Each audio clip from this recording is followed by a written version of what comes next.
Who's after millennials? Here's the group coming up, born 2001 or later. They have lots of nicknames: Regen, Next Gen, Generation Z, the Pluralists. There's lots of names that are being kind of thrown around out there, again, from a marketing perspective. The research official name, Homeland Generation.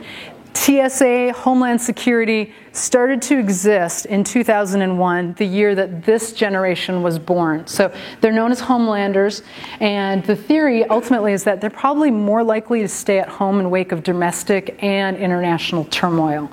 So we'll see, probably, even though we have globalization of many things, we're going to see it kind of coming from our own homes and our own spaces rather than traveling, much like millennials. Millennials travel a lot. So what do we know about them? They're raised by Gen X parents. So millennials were born and raised by boomers. This group is raised by Gen Xers. They're more realistic, but they're also less optimistic. So we're seeing more realistic, less optimistic. They enter the workforce in 3 short years. So we're going to start seeing them applying for jobs as our frontline tellers 2020. 19% of our overall population, and they are by far the most diverse generation North America has seen.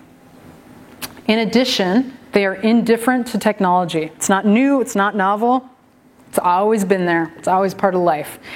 Bring your own devices. That's a lot of the conversation that organizations are having. Like, why can't I bring my own device? Because it just makes sense. Why would I have 2 cell phones? That's kind of stupid. What do I do with that? Everything is quantifiable. Response time, super immediate. I need to be able to see my balance as soon as I log in. I need to be able to, in real time, be able to get a loan. What does that look like? Those are all components. So we know that about Homelanders. In addition, they're fiscally conservative. We're seeing them save more, and they have less need for ownership. So the tiny houses movement, if you've watched that on cable, this generation's like, yeah, I'm going to live in 200 square feet. We're going to do this. It's going to be great. Less need for ownership, and it travels on wheels. Bonus.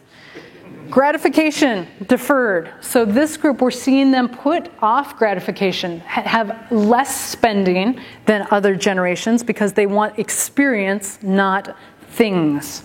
And we also know that they are environmentally concerned, just as previous generations have been, but this is the full embodiment of that in this next group. So there's more to come. You know that there is.